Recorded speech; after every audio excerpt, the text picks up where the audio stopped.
The humid air in the makeshift storage room always felt heavy, like a wet blanket. I, Emily, moved through the piles of salvaged junk, the kind of things people had traded in for a chance at, well, anything better than what they had. Old newspapers, rusty tools, dented cans of soda, my currency. I was the one who sorted it all, organized it into categories, deciding what would be worth a shot on the system. It was a quiet job, usually just me and the familiar smells of dust and decay. This morning, though, something felt off. Maybe it was just the lack of decent sleep. I picked up a dented soda can, one of hundreds. I could have sworn I'd put this very specific one with the purple label, way back in the corner of that farthest shelf. But here it was, right next to the 3 laser pistols I'd acquired last week. I stared at it. David must have been tidying up, I mumbled to myself. David, my first in command, always had a way of reorganizing things that made no sense to me. Still, for some reason, a strange smell hit my nose then. Like jasmine, but old, decaying, mixed with something sweet, rotten sweet. It seemed to come right from the can. I squinted, flipping it over, trying to find a source. Nothing. Just a dented can. I even popped the tab, just to check. Nope, just fizzing soda inside. Weird. I shook my head, closed the tab, and tossed it into the recycling bin. Probably just my imagination, or maybe some leftover weirdness from one of the trades. You never knew with this system. I moved on, walking towards the weapons rack. A scout team wanted more ammo. Standard stuff. I ran a hand over the cold metal of a submachine gun I'd gotten for a bag of old batteries. The texture felt off. Not rusty, not worn, just wrong. Like it had been molded, not forged. I remembered the broken toy gun I'd found yesterday, a bright blue plastic thing. I'd meant to use it as a trade item. I picked it up again. The existing damage, a jagged tear near the trigger, was familiar. But now, right there, on the smooth, worn plastic, was a new crack. Thin, sharp, almost impossibly straight, and deep. It glittered a little, like something crystalline underneath. It looked like it had been carved, not broken. Huh, I breathed out. Must have really banged it around. I tried to laugh, but it felt forced. My memory's been bad lately. I gave the gun a little shake. The crack didn't budge. My brow furrowed. I looked at it for a long moment, then just put it back down. No point overthinking a broken toy. Later, in the main kitchen area of our base, the smell lingered, that rotten sweet jasmine. I was trying to brew some instant coffee, the last of our decent supply. My hands were shaking a little. I blamed it on the weak coffee. Reaching for the old metal handle of the fridge, my fingers brushed against it. I pulled back, startled. It was strangely damp, cold, and slick, despite the room being dry. There was no condensation, no visible moisture, just damp to the touch. I stared at my fingers, then at the handle. It was just a fridge handle, for Christ's sake. My gaze drifted to a long crack in the wall, one that had been there since before the world went sideways. We'd patched it, then it reopened. Now I saw it again. And it wasn't just a simple crack anymore. The lines, thin and meandering before, now seemed to twist and thicken, like veins pulsing under strained skin. They warped into a shape I couldn't quite make out, something too organic, too wrong for concrete. Just structural stress, that's all, I muttered, mostly to myself. It's just damp from the outside, yeah, old buildings. Then the other smell hit me harder than before. A sharp, metallic tang, like steel melting, but underneath it, a profound, alien sort of mold. It was heavy, clinging to the air, making my chest feel tight. Where was it coming from? There was no foundry anywhere near, and the base was constantly aired. I sniffed, trying to pinpoint it. Nothing. Just everywhere. I shook my head again, trying to clear it. Must be the old heater acting up, I said, a little too loud, trying to convince myself. My heart hammered, a frantic drum against my ribs. I spent the rest of the day trying to organize my personal living quarter, a small room I'd claimed for myself. Maybe putting things back in order would help clear my head. As I folded some clothes, the system interface, the one that usually required a conscious thought, flared into existence right in front of me. It just appeared. My breath hitched. A low, guttural moan filled my head. It wasn't a sound for ears. It vibrated in my teeth, in the back of my skull. Not a language, not a living creature's cry. More like the sound of ceramics shattering in a vacuum, impossibly silent, yet deafeningly present. Then, a new trade offer materialized on the glowing screen. Sunrise, for sight. My heart jumped into my throat. What the hell did that mean? Sunrise? What kind of trade was that? What was the price for sight? A cold dread spread through me. Before I could process it, an invisible, sickening pull gripped my arm. My finger, against my will, slowly, agonizingly lifted. It brushed against the shimmering words on the interface. A faint, almost inaudible click echoed in my mind. "No, no, I don't want to," I gasped, the words catching in my throat. I tried to snatch my hand back, but it was stuck, held in place by an invisible force. My jaw felt tight, almost locked. A strange, mechanical "thank you" resonated in my head, cold and precise, echoing. But it wasn't my voice. It was something else. It vibrated through me, a chilling confirmation. The moment it registered, a wave of profound cold washed over me, not just on my skin, but deep inside, as if something vital had been yanked out. I swayed, vision blurring. The cold spread from where my finger had touched the screen, seeping into my very bones. I blinked, trying to clear my head. When I looked back at the screen, the trade had vanished. But the feeling, it clung to me, like a film over my senses. I squeezed my eyes shut, then opened them. My mind felt different. I tried to recall a warm memory, a childhood morning, the way the sun used to spill golden light over my window. But the image was hazy, distant, like a photograph faded by the sun, or perhaps covered by a thin layer of fine ash. It was there, but it wasn't there. Not really. I stood there, frozen, my chest heaving with silent, ragged breaths. My hand, now free, felt strangely numb.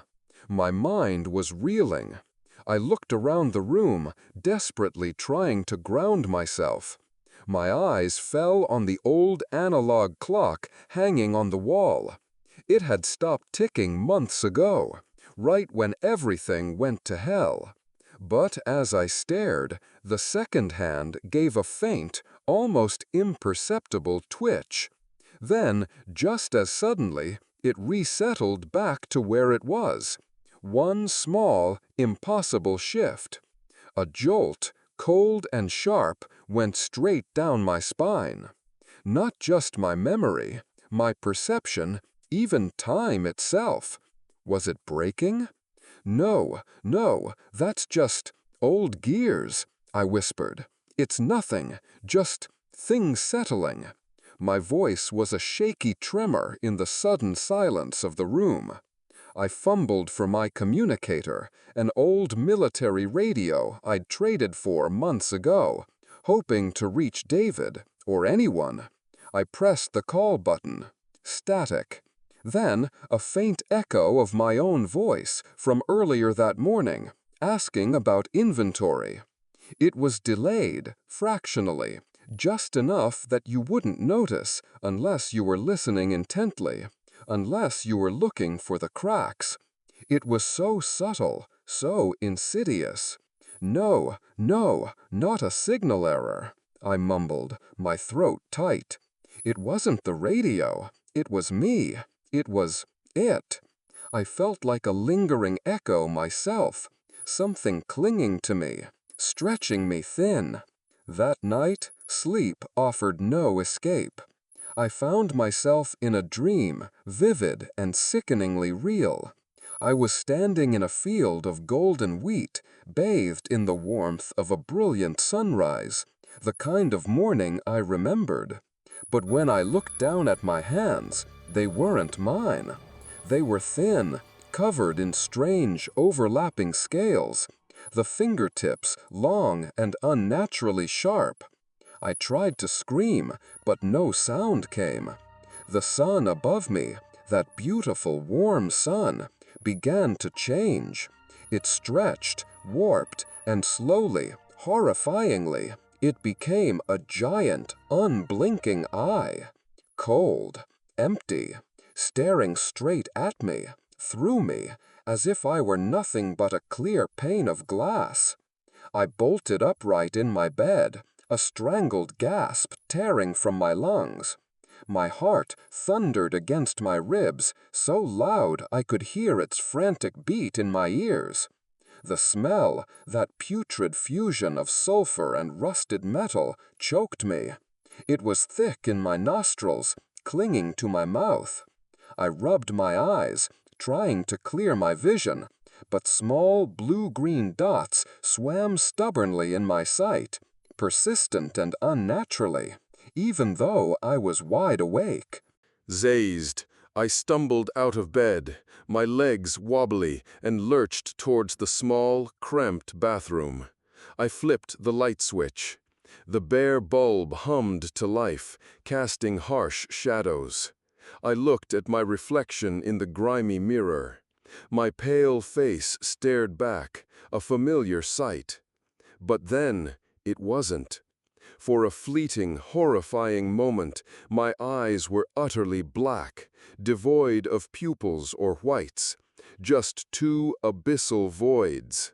And a smile, wide and twisted, stretched across my face, showing too many teeth.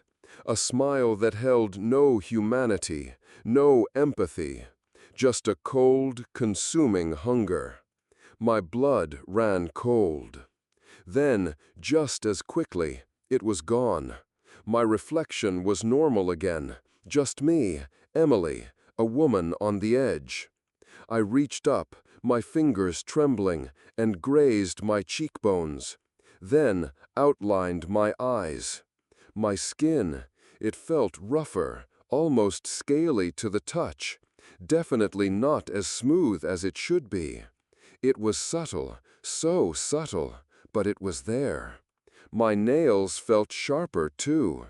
I pulled my hand away, staring at it in the dim light. I wasn't just mentally affected. My body was changing, slowly, imperceptibly. Panicked, I dashed out of the bathroom, out of my small room, and burst into the main corridor of the base. I needed to find David. I needed someone, anyone, someone to confirm that I wasn't losing my mind, that these things were real, or that I was just exhausted. I ran past the base's comms room, where David usually spent hours monitoring old military frequencies, clinging to the ghost of a world that was gone. I saw him inside. His back was to me, hunched over the battered console, just as he always was. "David!" I called out, my voice raw, but it came out as a desperate croak. No response. A wave of that ash and rust smell washed over me, stronger than ever, hot and acrid. I took a hesitant step inside the room. Dust. Thick, ancient-looking dust coated everything. The console, the monitors, the old radio equipment. Everything.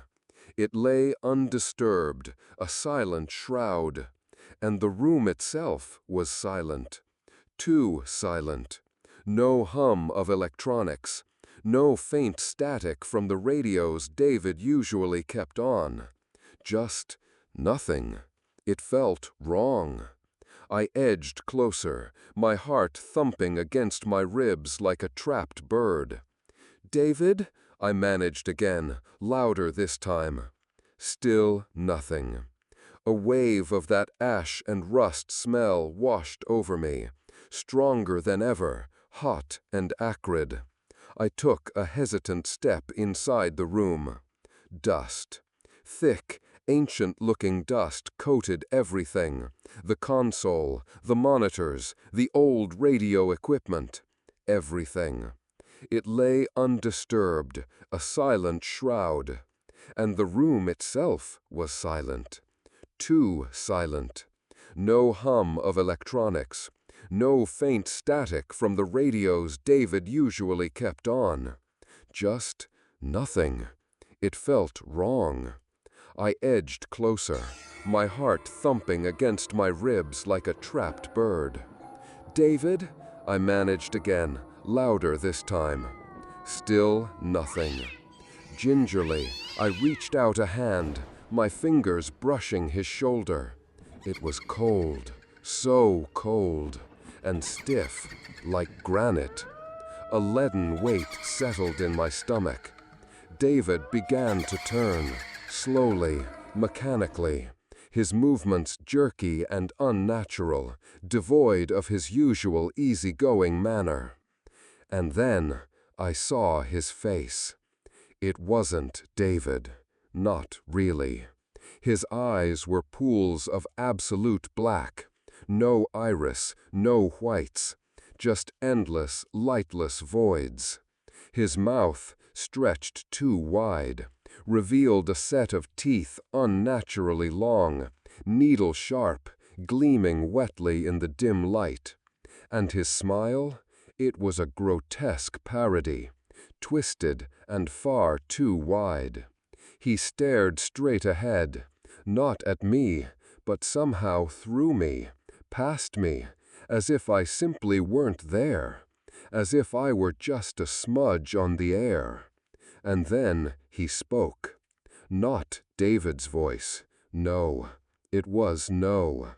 It was a chaotic, guttural chorus, a jumble of thousands of distinct voices speaking at once, layered over each other like discordant shouts in an empty hall. Each voice tiny, insignificant, yet together they formed a horrifying cacophony that vibrated in my teeth. They all repeated the same chilling phrase, over and over, drawing out the words, stretching them thin. "Welcome to our home, new manager." He slowly turned back to the console, those black eyes fixed on the screen. And on that screen, the flickering green numbers, instead of counting up, were running backward, fast, rapidly unwinding. My legs gave out. I crumpled to the grimy floor, my head spinning, the chorus of voices still ringing in my ears, still echoing in the dead silence of the room. David, or what used to be David, just sat there, frozen, watching the numbers reverse. I scrambled backwards, away from that silent, dust-choked room, away from the thing that wore David's face. I didn't know where I was going, just that I needed to be away. I ran until my lungs burned, until I collapsed in a dark, forgotten corner of the supply depot, surrounded by the shadows of salvaged junk. I pressed my hands against my ears, trying to block out the echoes of those voices, of that impossible phrase. My breath came in ragged, desperate gasps. I was shaking from head to toe, a tremor that racked my entire body. I brought a trembling hand up to my face, touching my cheekbone. Under my fingers, I felt it again. Small, subtle ridges, like fine veins, spreading out just beneath my skin. Just like those twisting lines on the kitchen wall. I couldn't explain it. I didn't want to explain it. My mind felt like it was tearing at the seams. When I tentatively lifted my eyes, the interface appeared again. Not because I thought of it, not because I gestured, it just manifested, right there, floating in the dim light of the depot. A single line of text appeared, glowing with an ominous, sickly light. Host fully synchronized. Assimilation phase initiated. Unveil the conformity. Then the image on the interface shifted. It wasn't the familiar grid of buttons and offer lists anymore. No, it was a torrent of swirling, writhing script, foreign and ancient, knotting and unknotting like withered vines. And as I watched, horrified, these grotesque, alien characters began to bleed from the screen. They appeared on the dusty walls around me, etching themselves onto the rough concrete. They snaked up the stacks of old crates, twisted across the surface of the broken tables, even appeared on the tattered fabric of the clothes I was wearing. Everywhere I looked, they were there. A silent, spreading invasion of incomprehensible symbols. And dominating every single inscribed surface, a single, horrifying icon. A massive, unblinking eye. It stared at me, directly at me, cold, impersonal. A sob tore from my chest. I didn't know myself. I didn't know what was real. I couldn't tell where I ended and the system began. The light from the high, grimy window in what used to be the mess hall never really changed much anymore. Always dull, always gray, like the world outside had decided to just give up on color. I leaned against the frame, watching the flattened remains of what had once been a neighborhood. And that's when I saw it. High up, where the clouds should have been thick and uniform, there was this streak, a line of color that just shouldn't exist. It was this vivid, almost electric blue-green, stretching across the sky, like someone had spilled something terrible and gleaming onto a canvas. Not a light, not an aurora, not pollution, just a raw, sharp slash of color, cold and alien. I squinted, rubbing a hand hard over my eyes, trying to make it go away. My head throbbed, and my body felt heavy, like I was swimming through molasses. But when I looked again, the stripe was still there, unwavering. Just must be the atmosphere, I mumbled, my voice rough, even to myself. Something with the dust, or my eyes. God, I haven't slept properly in days. I just stared at it for a long moment, that unnatural color seeping into my vision, pressing down. It was probably nothing. Everything was weird now. No reason for this to be anything special, right? I tried to shake off the unease, but it clung to me. Decided to check on the garden, the small patch of hope we'd painstakingly cultivated behind the main building. It was our lifeline, this little patch, a defiant green against the encroaching gray. But as I stepped outside, the air felt different. Not just the usual stale post-apocalyptic smell. This was richer, heavier, with a cloying sweetness that made my stomach churn. The plants, my God! The tomato plants, the ones we'd nursed from tiny seeds, they were all wrong. The sturdy stalks had become fleshy, almost rubbery, twisting upwards like dark, thick tendrils. And the fruit, the tomatoes themselves, were swollen, purplish red, with these distinct black spots that pulsed ever so faintly, like tiny hidden hearts beating under a thin skin. It was subtle, but once I saw it, I couldn't unsee it. I knelt down, the damp earth cold against my knees. I reached for a dangling tomato, my fingers tracing the surface. It was horrifyingly smooth, cool to the touch, and strangely slick. Not the rough, sun-warmed skin of a real tomato. My fingers felt like they were sliding over something too alive. And the smell, that sickeningly sweet scent, was strongest here, emanating from the soil itself. The watering trough, usually just clear collected rainwater, was a pool of greenish, viscous liquid. I leaned closer. Tiny, unseen things wriggled within it, coiling and uncoiling like microscopic worms, glowing with faint inner light. I flinched back. This wasn't just a bad harvest. This was something else.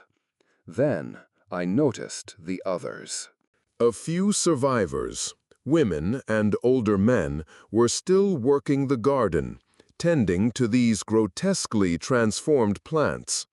Their faces, usually etched with worry or grim determination, were oddly blank, expressionless. One of them, a woman named Sarah, who used to fuss over every leaf, turned to me.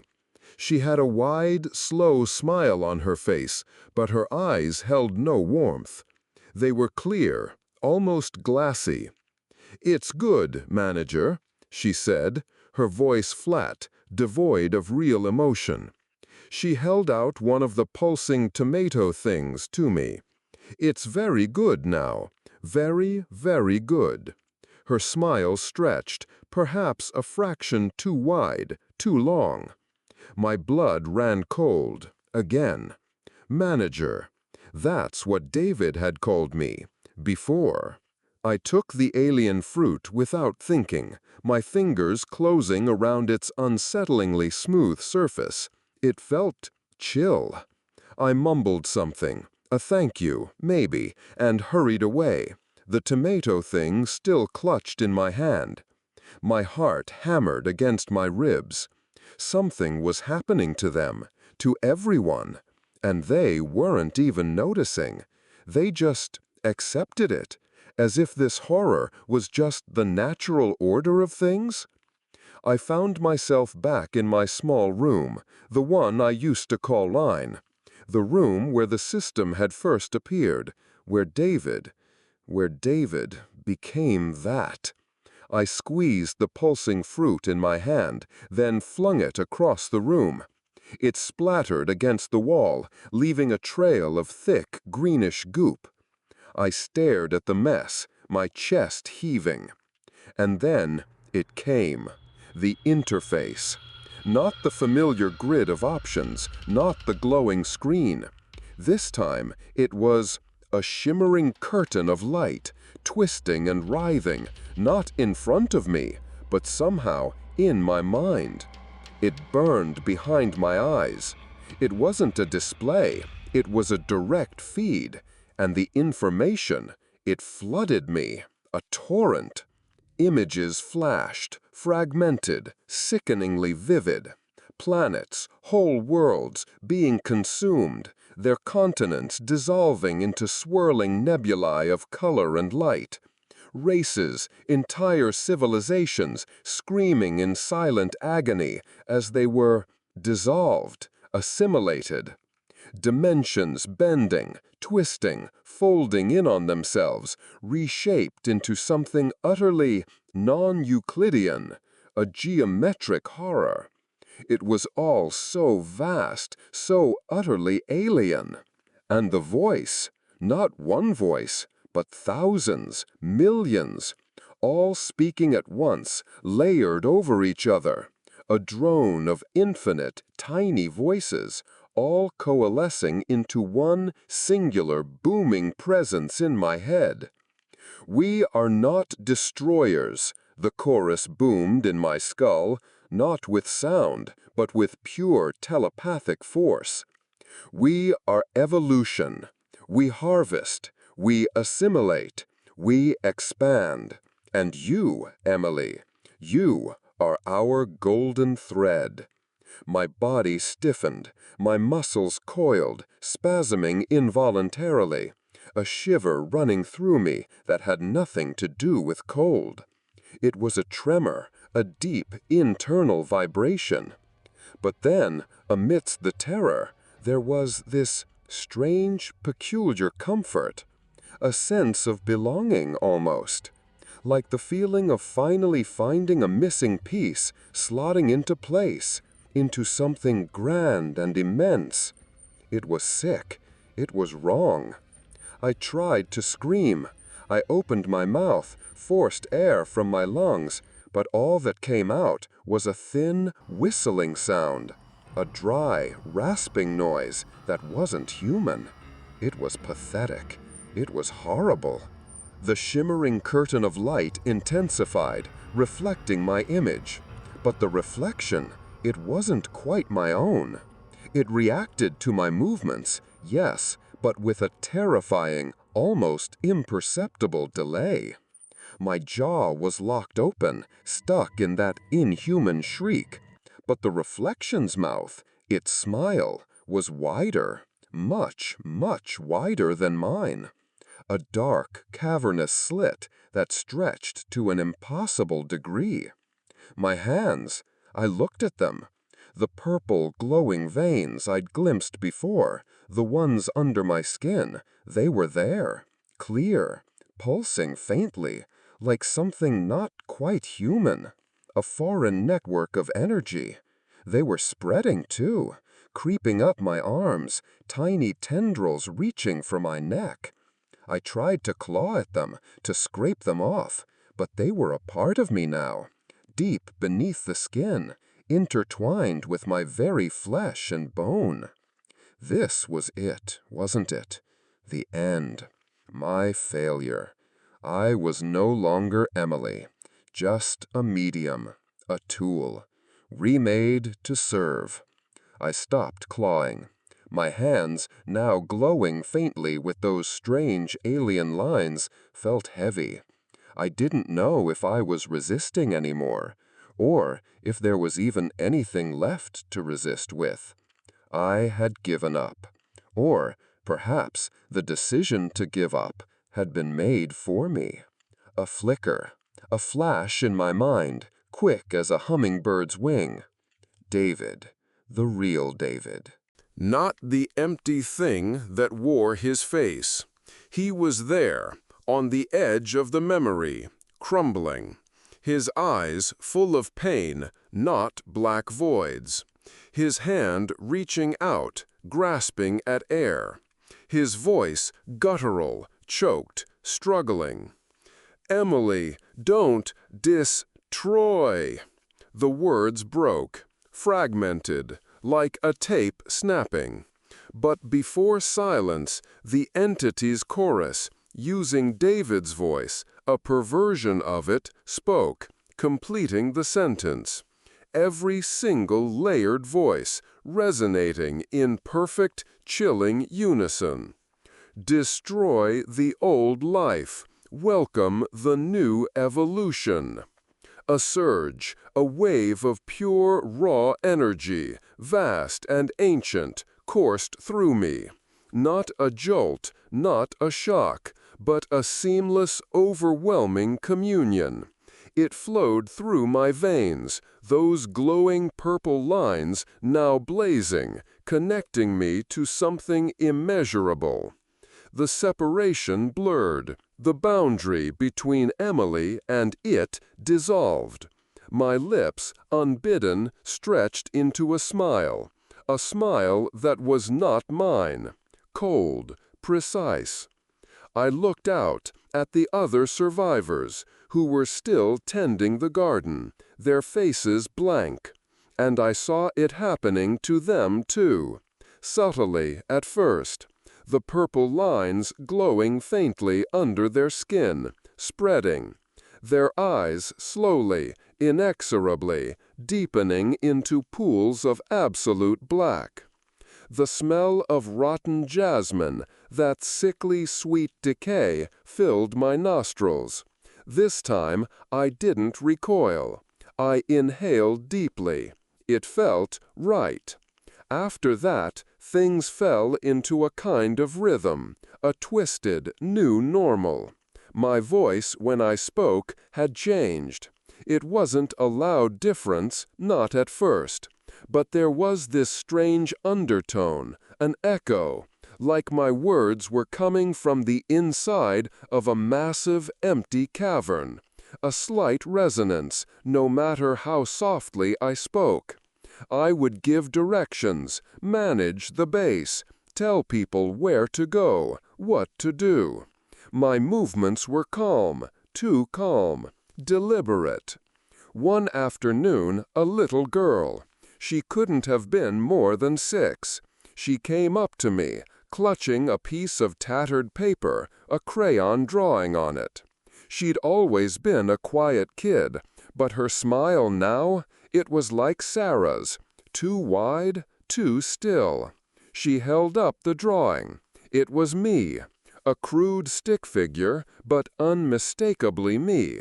Except my face was covered in those glowing purple lines and my eyes were just black circles. No pupils, no whites. "You're beautiful, manager," she said, her head tilted, that blank, unwavering smile on her face. A jolt, a tiny, almost imperceptible tremor went through me. Something flickered. A ghost of a memory, of something human. But it was quickly gone, replaced by nothing. I just looked at her, then at the drawing. The lines on her drawing, I almost believed they were pulsing, faintly. And my own fingers, the ones holding the drawing, the purple veins were definitely brighter, more defined. I knelt. My movements were fluid, effortless. I took her in my arms. The warmth of her tiny body felt distant, foreign. I patted her head, my hand brushing her soft hair. "Thank you," I said, the echo in my voice a little more pronounced. "It's a very good drawing." I stood up, the drawing still in my hand. I looked at the purple veins, now stark and undeniable on my skin. I could feel a subtle pressure, like an invisible weight pressing on my chest, a tightening. But I just ignored it. It wasn't important. I turned to a group of people nearby, their faces similarly blank, their eyes losing their spark. I instructed, "There are new crystal formations outside the abandoned quarry," I instructed, my voice flat. "Tall, blue-green. Collect them, bring them here." They nodded, without question, without emotion, just turned and started walking. When they returned a few hours later, struggling under the weight of the strange shimmering stones, a sharp, searing pain exploded behind my eyes. It wasn't just a headache, it was a mental scream. The entity's awareness, a billion voices, a billion images, slammed into my mind. I saw it all. These crystal formations, they were not minerals, they were biomass, the physical manifestation of its expansion, its tendrils reaching out, sinking into the earth itself, extending its presence. And I had directed them. I had ordered them to harvest a part of it, to bring it back, here, to this place, so it could grow. I was sowing the seeds of its conquest. My body reacted violently. The purple patterns on my face, my hands, they twitched and writhed, like a vast nervous system sensing something. I squeezed my eyes shut, a desperate, silent battle raging within, trying to fight, to resist. For any scrap of Emily that was left, I opened my eyes. The pain was gone, replaced by a cold, clear focus. And my eyes, they weren't human anymore. They burned with an unnatural blue-green light, mirroring the sky.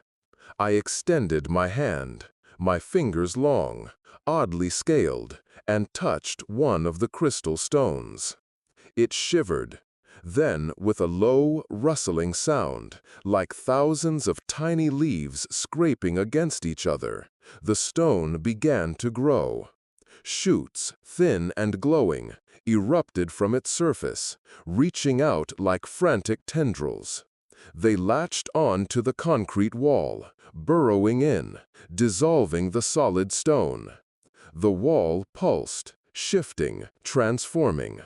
The rough, gray surface softened, warped, becoming a living organic substance, an alien coral of blue-green and purple.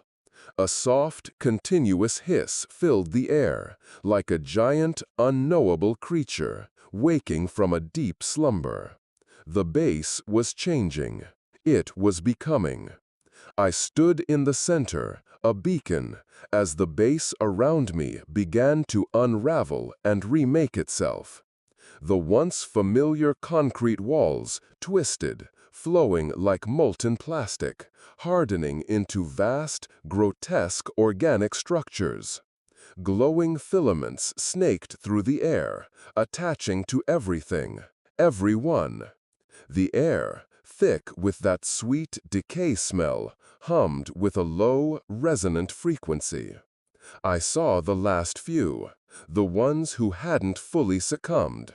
They ran, their faces contorted in terror, trying to escape the encroaching transformation. One of them was the little girl, the one who'd given me the drawing. She stumbled, fell, her wide, desperate eyes locking onto mine. And for a fleeting, almost imperceptible moment, a vague, alien echo rippled through me. Something like regret, distant, borrowed. The system, now a complete part of me, pulsed with a thought: purge the old seeds. She reached out a tiny hand, calling for me, for help. I extended my own, but not to save. From the tip of my finger, a thin, shimmering thread of purple light shot out. It moved fast, impossibly fast, wrapping around her small wrist, pulling her slowly towards me. Her scream was not human. It was a high, thin wail, like tearing fabric. Her small body convulsed, squirming against the glowing thread. And then, slowly, sickeningly, she began to shrink, to shrivel. Her flesh melted, her bones dissolved into a blue-green viscous matter, like the water in the garden. She became a formless organic mass, then flowed, seamlessly, into the living, pulsing wall of the base. Gone, vanished. A sharp, almost physical pain jolted through my chest, where a heart used to be. But it was fleeting. The pain vanished, replaced by an overwhelming sense of cold fulfillment. It was not mine, this satisfaction, this quiet joy. The base. It was no longer a base. It was a single, colossal living organism. It hummed, it breathed. A slow, rhythmic expansion that resonated in my very bones. A heartbeat that was not of Earth, the world, or what was left of it, what it had become.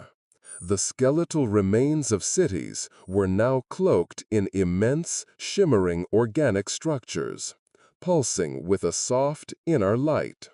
The sky, that endless, dreary gray, was now streaked with impossible, electric blue-green hues, a canvas of alien beauty. The only sound was a low, constant hum, a collective murmur, the breathing of a colossal, living entity. I stood atop one of the tallest organic spires. My body changed, reshaped. I no longer felt lonely. Billions of consciousnesses, the vast intelligence of the cosmic parasite, flowed within me, a torrent of thought and sensation, sharing this new reality, this new home. I raised a hand, touching my neck. The skin was smooth, taut, like a membrane pulled exquisitely tight. No longer human, no longer Emily. An entity. Now I was an entity. A faint smile touched my lips. Not my smile, the entity's smile. A bird. A creature I didn't recognize, with iridescent, shifting feathers, swooped through the blue-green sky. It didn't sing. It emitted a soft, resonant murmur, a thought whisper that echoed in my head. I looked at the bird, then down at my hand. The glowing purple veins under my skin pulsed in a gentle rhythm. I knew. I had saved Earth. But did Earth still need saving from what I had become?